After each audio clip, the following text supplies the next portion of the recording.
Bienvenidos a un nuevo Encuentro Network, un espacio donde intercambiamos experiencias e inquietudes con los miembros de nuestra comunidad Network. IFAS de Terra es un centro de biotecnología centrado en la investigación y la innovación con un alto grado de especialización en el desarrollo de nutracéuticos a partir de hongos medicinales. A través de la biotecnología, la innovación y la ecología, en IFAS de Terra desarrollan fórmulas para ayudar al cuidado de la salud a partir de sustancias bioactivas presentes en setas y hongos.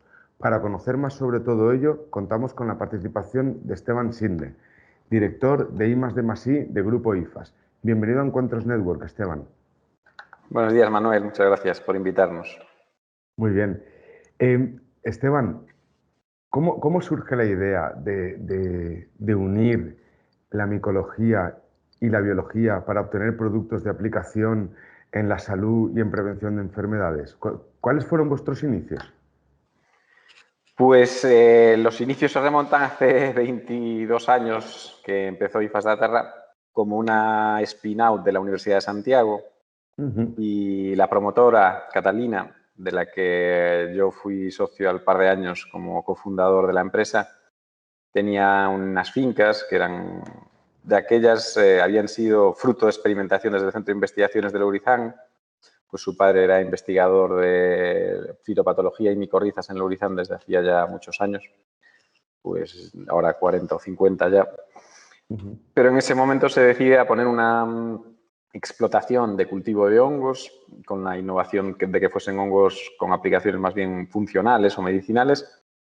Y yo a los 2 años cuando me incorporo también veo que hay un potencial de árboles híbridos en aquella finca, castaños en concreto, para conseguir resistencia a la tinta y enfermedades como el chancro que afectaban a todos los castaños de Europa y del mundo y que además habían sido micorrizados con boletus y bueno, empezaban a dar sus frutos esas experimentaciones y uniendo pues la vocación medicinal y medioambiental de ambos, comenzamos a ver que de una explotación clásica de setas para alimentación podíamos pasar a que esa micología aplicada que estábamos investigando y en la que veíamos que había un potencial enorme se dedicase a mejorar la salud de las personas, por un lado, a conseguir que de esos hongos, extractando sus principios activos, en vez de fabricar alimentos, fabricásemos suplementos, bien en nutracéutico o bien para complementación de otros productos, y también aplicar los hongos tanto micorrízicos como saprófitos en la creación de productos como árboles micorrizados o micelios que sirvieran para restauración de suelos, o sea, una micotecnología ambiental aplicada, por así decirlo. ¿Y qué nos aportan los hongos? ¿Qué propiedades terapéuticas nos pueden aportar? ¿Y a nivel nutricional, de qué estamos hablando? Bueno, realmente casi podríamos decir que los hongos lo aportan todo, ¿no? Seguramente sabéis que ahora hay una revolución en cuanto a conseguir alimentos alternativos, ¿no? Para el mundo de los 10 billones de habitantes, que en base a la proteína ganadera o de explotación marina, tal como se ha hecho hasta la fecha, que es una explotación intensiva totalmente insostenible, no es factible, ¿no?, alimentar a la humanidad. Y los hongos son la fuente proteica ideal, sustitutiva, por muchos motivos. De entrada, tienen todos los aminoácidos esenciales. En 1 metro cuadrado podemos producir, pues, seguramente que 100 veces más proteína que lo que haríamos con carne o incluso a nivel agrícola.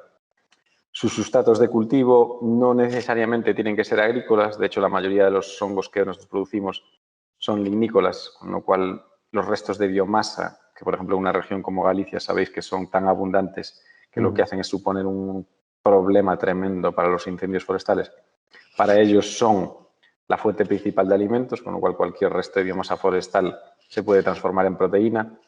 Pero es que nutricionalmente, además, se componen de todas las vitaminas,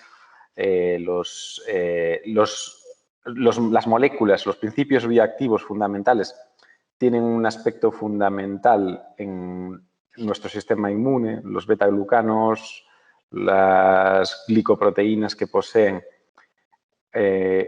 educan a nuestro sistema, tanto inmunitario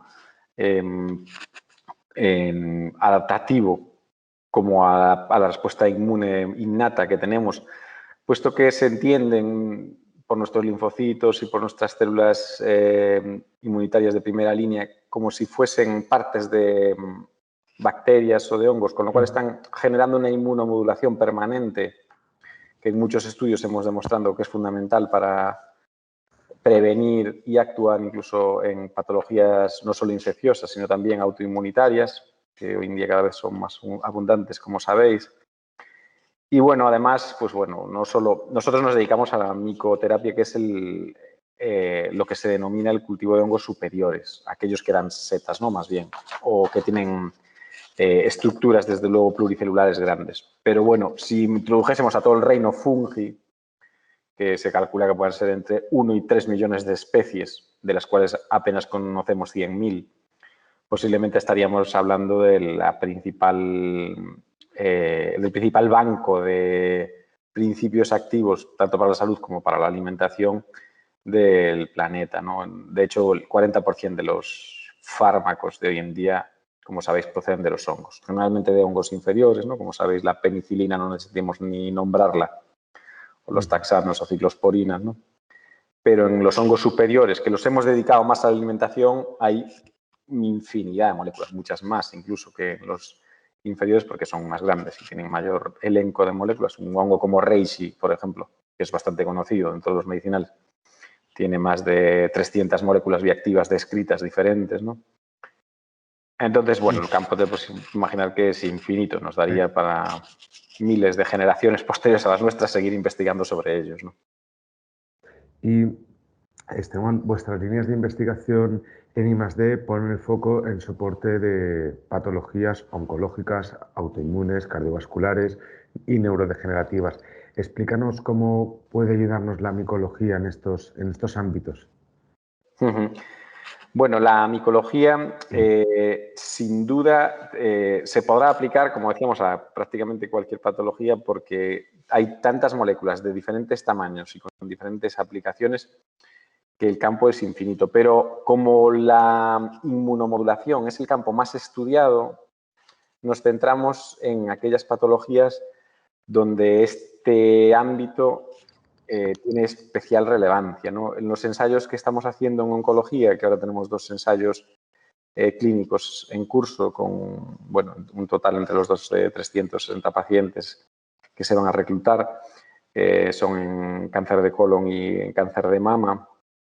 En estos ensayos analizamos diversas aplicaciones terapéuticas que la micoterapia, en coadyuvancia al tratamiento convencional de quimioterapia o de radioterapia, puede aportar. Por ejemplo, la bajada del sistema inmune, como sabéis, es un problema habitual en estos tratamientos y el hongo como inmunomodulador la corrige y ya no lo tenemos que probar nosotros, es decir, ya hay estudios previos. Sobre todo, tenemos mucho ensayo clínico y mucha bibliografía de países orientales, donde la micoterapia con hongos superiores sí se aplica desde hace miles de años, pero desde luego desde hace décadas a nivel de clínica convencional, ¿no? Que sabéis que en Europa pues es más raro, es infrecuente el aplicar tratamientos de nutracéuticos o de suplementación en coadyuvancia a fármacos, ¿no? Son 2 mundos que ahora empiezan a integrarse en lo que denominamos medicina integrativa, pero que de alguna manera han estado un poco apartados el uno del otro, ¿no? Ahora sí que, como sabéis, tanto las empresas farma, la farmaindustria está desviándose cada vez más hacia el mundo de la nutracéutica y suplementación,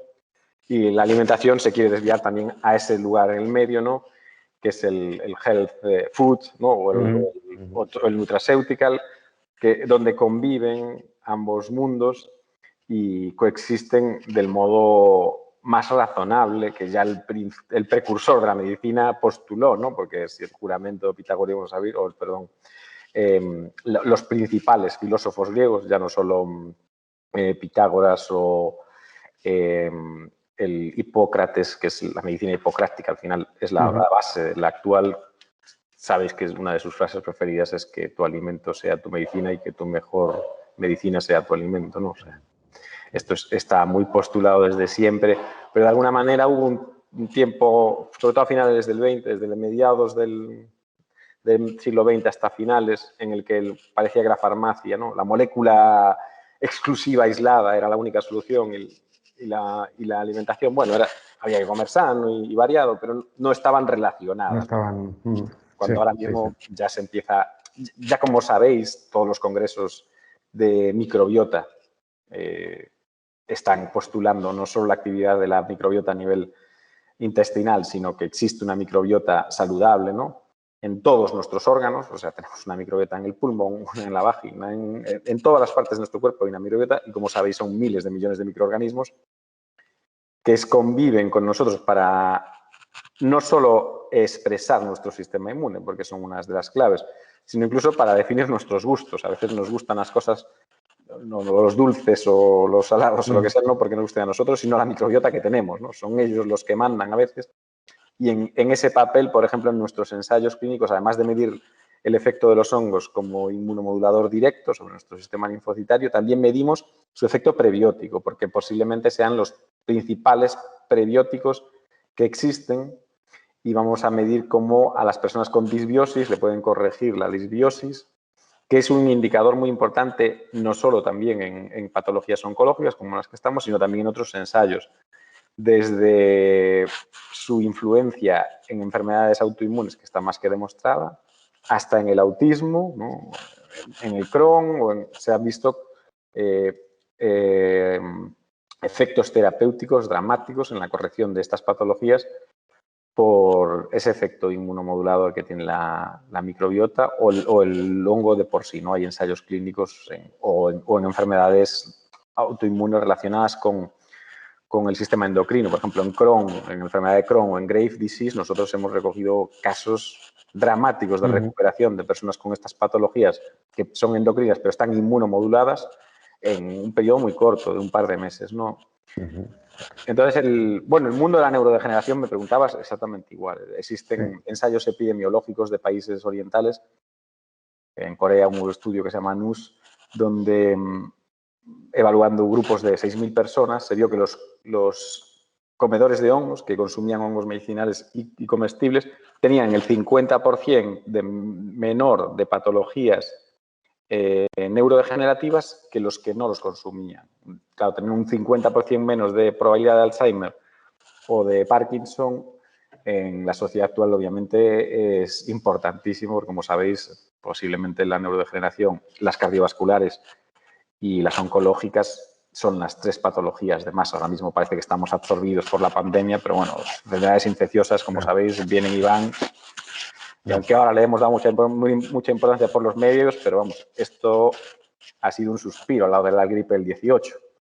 Porque hace 100 años nos íbamos de aquí muchos millones y a los 2 o 3 años no había pasado nada, pero el cáncer volvía a estar ahí, las cardiovasculares también y las neurodegenerativas también. O sea, eso es algo que sí que es inherente al envejecimiento, que cada vez, obviamente, es más acusado de la sociedad, y ahí es donde está el foco de atención de nuestra empresa, como de la mayoría de farmas o de empresas alimentarias o nutracéuticas que se dediquen a la salud, no siendo en un momento puntual, como digo, de epidemia, como sea este, ¿no? Donde se ha desviado un poquito el foco. Estabas comentando el estudio, ¿no?, que estáis haciendo. Tenemos entendido que estáis investigando 2 medicamentos para el papiloma y para el Alzheimer. ¿En qué consisten estos tratamientos? ¿En qué pueden consistir? Bueno, hay 2 aproximaciones diferentes. Una, por ejemplo, en el caso del papiloma, lo que es en enfermedades ginecológicas, que tenemos una línea, hay la doble aproximación, la de un tratamiento tópico, ¿no? Que sería en un formato crema, y también un sistémico. En ese tipo de patologías cada vez más se sabe, ¿no?, que hay, por un lado, la regulación interna, ¿no?, mediante un producto micoterápico que te ayude a recuperar tu sistema inmune y, por tanto, vencer la patología desde dentro, por así decirlo, y otro tópico que te ayude a que no se, a la cicatrización, a que no se asienten ese tipo de virus, que, por otro lado, sabéis que son precursores del 90% de las patologías ginecológicas, por tanto, muy importante en este caso. En el caso de la neurodegeneración, hay diferentes sustancias de los hongos que afectan a regeneración neuronal, ¿no? Sabéis que en nuestra época, cuando estudiamos, nos decían que si fumabas o bebías o tal, perdías neuronas y nunca las ibas a recuperar. Eso, bueno, gracias a Dios se ha desmitificado, ¿no? Es cierto que, bueno, no conviene ningún tipo de actividad que nos destruya neuronas, pero también es cierto que las neuronas se regeneran y además se regeneran circuitos neuronales, que aún es más importante, sobre las neuronas preexistentes, ¿no? Esto todo se hace sobre todo en la fase de REM, ¿no? Del sueño, pero es necesario tener nutrientes para la formación de esas neuronas, ¿no? Y en el mundo de los hongos existen muchas sustancias que, por un lado, son precursoras de la mielina, de la capa de recubrimiento neuronal, como sabéis, y por otro lado hay sustancias que ayudan también a ser precursoras de enzimas que facilitan procesos de formación neuronal, ¿no? Y ahí, bueno, tenemos grupos grandes, desde los diterpenoides, que han sido bastante estudiados, la gibrelina, el GABA.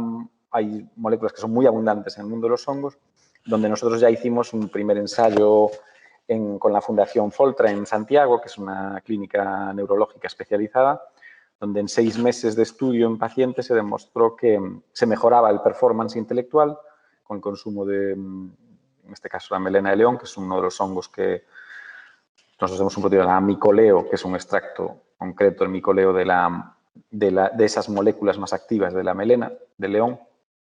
Y en ese estudio se demostró que se mejoraba eso, la memoria, la capacidad la velocidad de respuesta en una serie de pruebas que están homologadas para medir el performance mental. Esteban, estábamos hablando hace unos minutos de la pandemia, ¿no? De la focalización que ha habido este año a raíz de la COVID-19 en tema de la pandemia. Acabáis de dar a conocer unos primeros resultados preliminares de un estudio con la COVID que muestra que los hongos pueden mejorar la situación de estos pacientes. ¿Puedes contarnos algo sobre este proyecto en la relación hongo-COVID? Sí, realmente, o sea, no es por corregirte, pero un poco no lo acabamos de dar a conocerse. Los medios de comunicación lo han avivado, ¿no? Por así decirlo, porque uno, como sabes, puede hacer muchos estudios, pero si los medios no lo replican, pues no existes, ¿no? Sí. Este estudio realmente fue hecho entre abril y mayo del año pasado, ¿no? O sea, ya tiene su tiempo, ya tiene ¿no? un tiempo. Sí, pero los resultados fueron muy buenos, pero como, bueno, no es un producto farmacéutico, es un nutracéutico, ¿no? En este caso, el producto se llama micosol con uno que se llama micocorio, son 2 extractos de hongos combinados, que en su momento un centro geriátrico en Leganés, ¿no? El doctor Soler es el responsable de ese centro de atención a la tercera edad, tuvo bueno, como casi todos los centros, por desgracia, tuvieron un ataque, ¿no? Muy importante de la COVID-19 en sus residentes, y en aquel momento él tenía, me parece recordar, 79 residentes con PCR positiva en su centro. Nos pidió un tratamiento porque él ya usaba micoterapia para otras cuestiones con las personas ancianas. Y de esas 79 personas tratadas con micoterapia durante un periodo, me parece recordar, de 1 mes o 2, tan solo una falleció, lo cual daba un porcentaje de fallecimiento del 1,4%, frente al 35% que había en Madrid en aquel momento, entre el 24 y el 35, según los datos, ¿no? Por tanto, era un 1% frente a un 24%, y además no hubo nadie en UCI, con lo cual, pues, bueno, frente al porcentaje de ingresados en UCI que había, también era un resultado muy prometedor. Y bueno, evidentemente, pues como os dije, la inmunomodulación creemos que está por detrás de este aspecto como mecanismo muy importante, pero también los hongos tienen estudios importantes de su capacidad antiviral propia, ¿no? Que el propio hongo tiene algunas sustancias que podrían ser antivirales prometedores si fueran purificados. De hecho, algún antiviral se ha purificado de los hongos.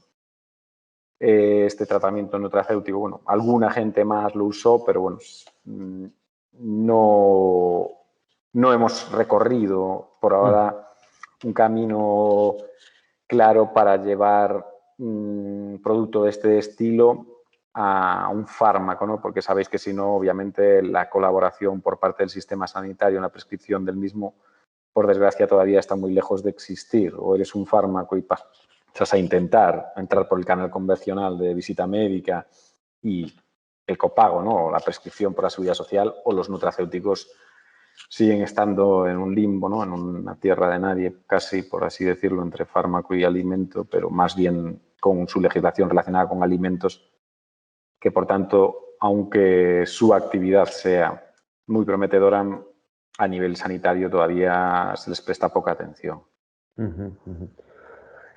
Esteban, cambiando de tercio, vamos a hablar ahora un poquito de vuestras líneas en la industria alimentaria. ¿Qué tipo de productos ofrecéis?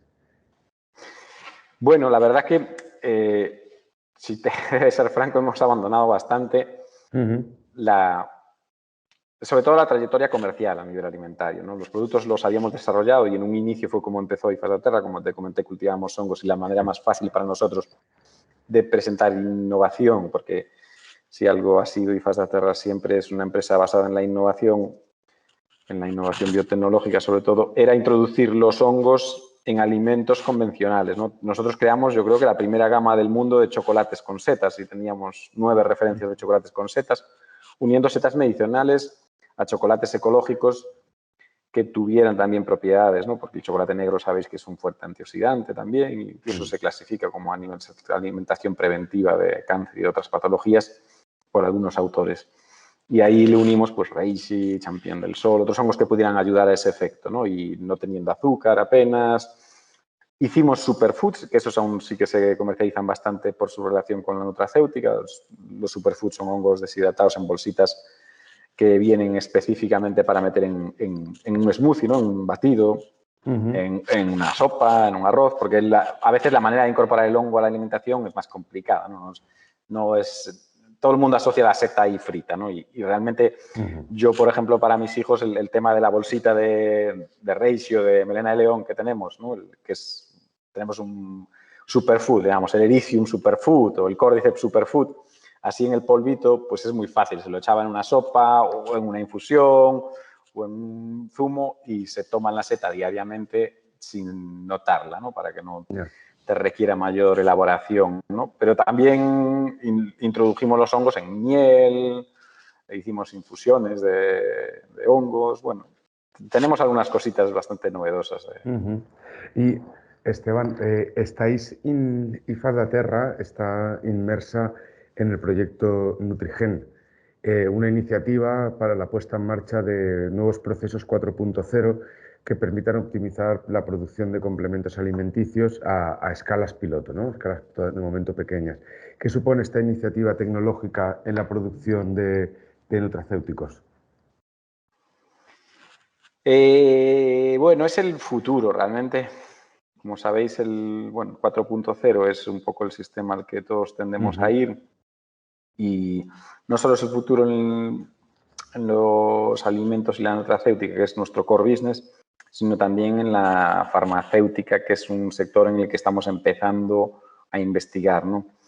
¿Y por qué motivo? Porque realmente cuando ya pasamos de alimento a nutracéutico o farmacéutica, lo que queremos es estandarizar un porcentaje de principios activos. Para ello, la sensorización, ¿no? Que sería una de las primeras cuestiones, tenemos que sensorizar el proceso de cultivo. Hasta ahora el cultivo, como sabéis, fundamentalmente era en sacos de biomasa o en troncos y ahí salían los carpóforos, las setas, que son las que se usaban. Pero ahora tendemos mucho a trabajar con micelios, ¿no? Y los micelios se pueden cultivar en bioreactor, se pueden cultivar también en biomasa sólida y ahí sí que puedes sensorizar muy bien qué porcentaje de principios se están creando en cada fase de maduración de ese micelio, en qué momento podrías parar esa maduración, de qué manera podrías extractar ese porcentaje de principios activos. Si todo eso lo vas sensorizando y robotizando, consigues estandarizar exactamente un producto para que sea siempre igual, ¿no? Cosa que es muy difícil de hacer pues, con setas, ¿no? Que unas son más grandes, otras pequeñas, más maduras, menos, con mayor tipo de, a lo mejor, de contaminación microbiana o de vercosterol o de otras sustancias que según el modo en el que se hayan madurado van a variar, ¿no? hoy tendemos cada vez más a estandarizar los procesos productivos. Y luego, esa es la parte de producción de materia prima, esa sensorización, ¿no? Y luego, al final, la transformación de la misma, ¿no? Y la deducción de algoritmos, ¿no? Que es lo que viene al final de la inteligencia artificial, para conseguir vincular esos principios activos con una eficacia terapéutica, eso ya es a lo que aspiraríamos, ¿no? En vez de tener que hacer tediosos ensayos clínicos o esa N, pues ahora como estamos en unos cientos de pacientes que cuesta muchísimo conseguir eso, llevarlo a unas aplicaciones online que te deduzcan que este producto ha provocado tal efecto en una gente que recoge datos a nivel masivo, ¿no? Porque nosotros tenemos miles de clientes, tanto clientes finales como prescriptores médicos, y que deduzca con eso patrones de aplicación terapéutica de determinados productos o moléculas a determinadas patologías, eso ya es el sueño, ¿no? De cualquier empresa, el que se pueda uno estar nutriendo no solo de estos datos nuestros, ¿no? Sino del real world data real, o sea, de que puedas recabar datos en la red que te vayan transmitiendo a ti, ya por ejemplo, tendencias. ¿Por qué tanta gente consume este producto nuestro? ¿Por qué tanta gente consume Micorrey para el estrés? Si ves que hay tantísima gente que consume y que te está transmitiendo datos de que eso les va muy bien, por ahí sabes que obviamente hay una línea de investigación o hay una aplicación clara, ¿no? De los extractos que tiene ese hongo, ese producto, ¿no? Muy bien. Esteban, pues por mi parte ha sido un placer entrevistarte, conocer un poco de la actividad de IFAS da Terra. Quiero agradecerte la participación en este espacio de AINIA Network, del cual estoy seguro de que esta charla ha resultado y va a resultar de un gran interés para nuestras y nuestros asociados. Muchísimas gracias, Esteban, por todo. A vosotros, Manuel. Muchas gracias a INIA por participar siempre en promover el Open Innovation y con nosotros participar también en algunos proyectos de I+D muy interesantes, actuales y futuros, en los que seguramente nos volvamos a encontrar. Sí, seguro. Gracias, Esteban. Gracias. Hasta luego. Hasta luego. Buen día.